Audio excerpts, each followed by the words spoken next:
Hey folks, Jimmy here, aka Pilot of the Dead. Welcome back to the channel and welcome to the latest issue of Warhammer AoS Stormbringer magazine.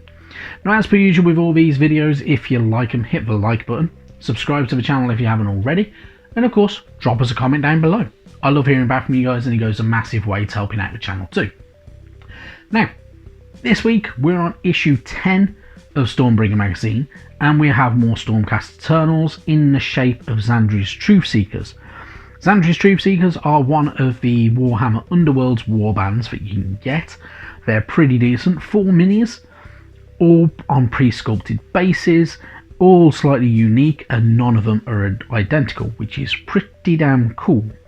Now, I personally really like good old Warhammer Underworld's base kind of minis. They're fantastic.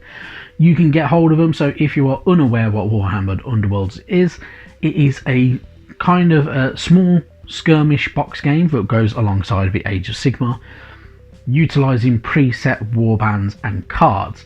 We don't get the cards with a magazine, and we don't get the kind of the tiles that you use for game board itself, should I say. Now, this isn't not going to be the only warband we get. We will get others, so we will get a Cruel Boys or warband, I can't remember what it's called. We have a Cadron Overlord warband, and I think we have a Sylvaneth warband to come. And I think we also may have one of the Goblin ones. All of the warbands are pretty decent. They all have their own unique abilities, pre-named kind of combatants. They all have something slightly different with them as well, which is actually pretty decent. Now, the thing with Xandrie's Truth Seekers is the 4th mini, so you have 3 Stormcast Eternals, the 4th one is a good old Etherwing, so a kind of flying bird of prey, but kind of in a slight way works like a Gryph-hound, but only not as strong. But the idea is it can whip in, do some damage, fly off before the enemy even can do anything about it, and that's how they work. They're pretty good. Now, I quite like, as I say, the Warhammer Underworld's warbands because they look different. They're unique, they stand out, and they're pretty good and easy to build at the same time. Into the issue we go though. First off, we're greeted by some lore. So this is all about the Stormcast Eternals. These are, of course, Sigmar's Storm.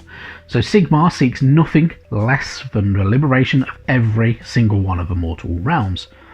The leaders of this effort are the Stormcast Eternals.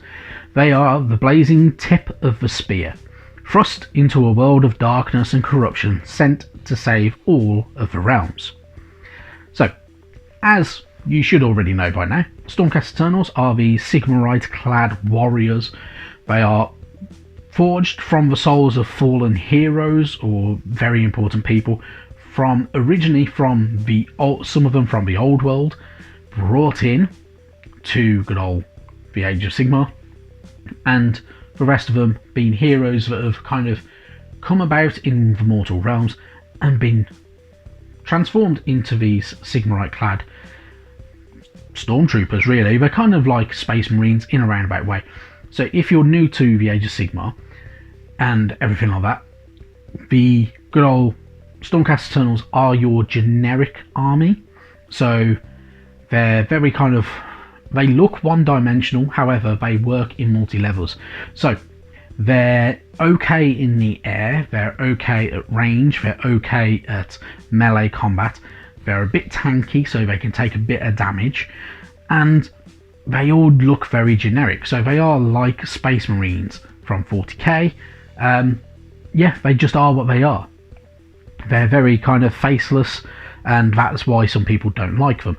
Which is why the newer minis are pretty important, because all of them, well, the vast majority of them have alternate builds where you don't have to have the helmet on, which is really nice, because they stand out better then. If you have helmless Stormcast Eternals, they just look nicer because you can get that little bit of extra detail in.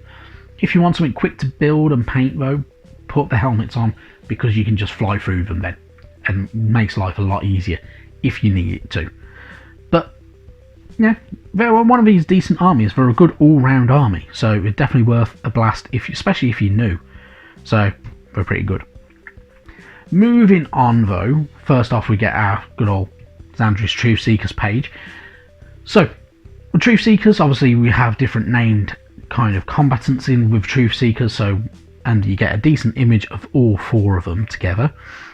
They are questing warriors, so they are a force sent out into the underworld to complete their quest and search for truth. Has them travelling far and wide, hence called their Truth Seekers. And they're, not just slaying the foes of the enemy of God King, but they have to investigate random disappearances in Orgu, which is kind of what it's all about. So, pretty decent, pretty cool stuff. If you want to know their names, we have Calthea Xandrie, we have Doraz Giantfell, Luna Stormrider, and Taros the Aetherwing. But yeah, they're pretty good. I like the warbands. They're always really, really good. I've got a few warbands from Age of Sigmar Underworlds, and all of them are pretty good. So, not bad at all. You get your how to build guide. Now, the how to build guide is very, very simple. It's like most other current models.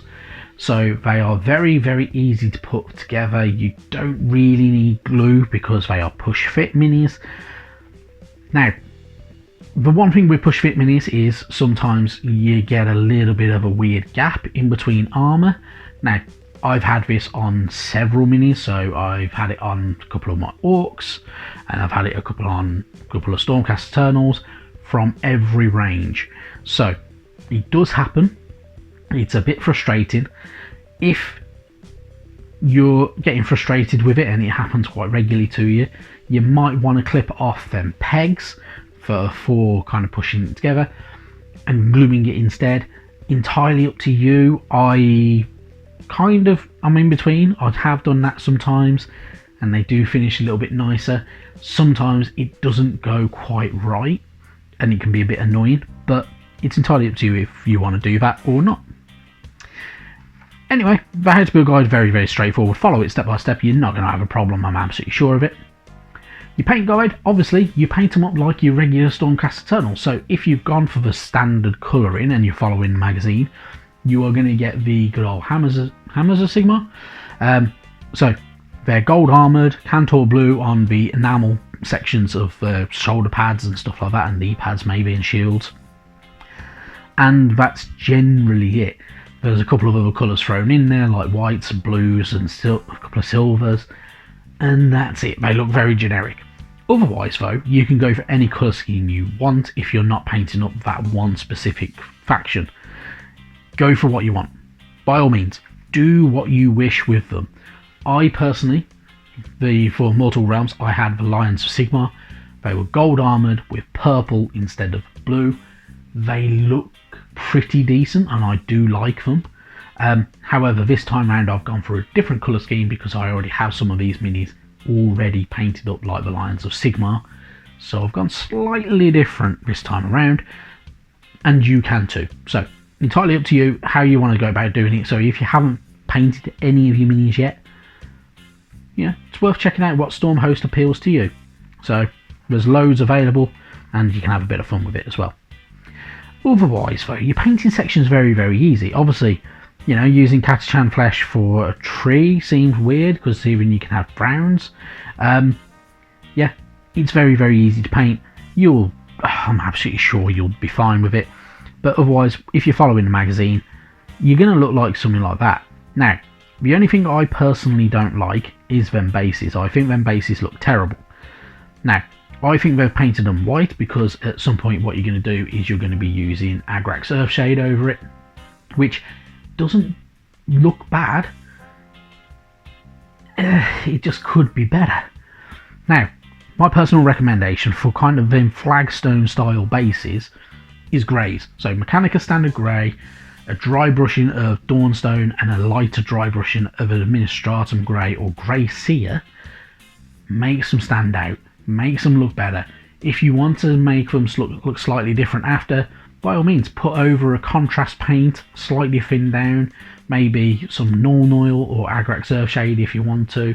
However, Agrax Earthshade can go a bit glossy at times, but you can get them looking a lot better than what the magazine is going to tell you to do. And that's kind of generally my opinion on it. But yeah, it's not a bad thing if you're new to painting especially. Moving on, obviously we get more information for our basic rules and stuff like that. So we have units, abilities and war scrolls. So obviously every unit has certain abilities, so whether they are kind of ranged abilities and they can use their spear and they have a slightly higher range, it does X amount of attacks and hits and stuff like that. Not bad.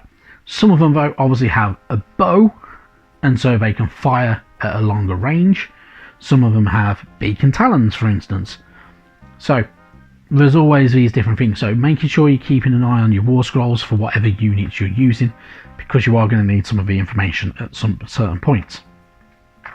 Moving on, we'll get more information about basics. So obviously there are champions and there are special models as well, so whether it's the killer boss or our Lord Imperator or anything like that, or a Swamp Caller Shaman, you will get the odd occasionals. You also get standard bearers and musicians, which also have their own unique rules and more. So a lot of good stuff to look forward to and a lot of stuff to look out for, especially when you're playing the game. And then we move on, we have our battle for the week. Obviously you're going up with Xandrie's Truth Seekers and our good old magician, I've forgotten her name already, going up against 20 orcs in the shape of 10 Hobgrots and then your Cruel Boys and the Swamp Caller Shaman and Pokrot. Pretty good. It is what it is. Yeah, they're not bad. It's going to be a tough fight for the Stormcast Eternals, but it can be done, which is the main thing. But otherwise, pretty decent. Follow the rules, follow the turns, and you'll learn how to play, which is the main thing about it. And you know, you can get some pretty good results out of it. Moving on though, next week we have our Beast Skewer Killbow, should I say. A pretty decent sized mini in the Auric range. I'm quite looking forward to it. It's a pretty good one. It's one that I haven't got. Week 12, so the week after next, we get more Stormcast Eternals in the shape of a Stormstrike Chariot. I'm personally tempted to get a second one because I can do one in Alliance Sigmar, because I haven't had one before. Now, if you are going to get your Stormstrike Chariot, there are 2 build options, so it is entirely up to you. So if you want to grab 2, grab 2. You can have the bow or you can have a spear. Entirely up to you, but you have that choice, which is pretty good. And yeah, a pretty decent unit. So 2 pretty decent weeks next week and the week after. If you want to know a little bit more, obviously there is a video going over what's up to issue 14. Check that out. In a few weeks time we'll be able to revisit and go through up to issue 18. And yeah, hopefully we've got some more really good stuff on the way. But a lot to look forward to. A pretty decent start for the magazine already. It's been pretty good going. There will be some issues that won't be super fantastic. I can imagine we're going to get some just generic orcs at some point. We're going to get some pretty poor units to use. But we're going to get a lot of really good stuff. So definitely worth it. And yeah, should be good fun. Thank you very much for watching though. And I will see you sometime soon. Bye bye now.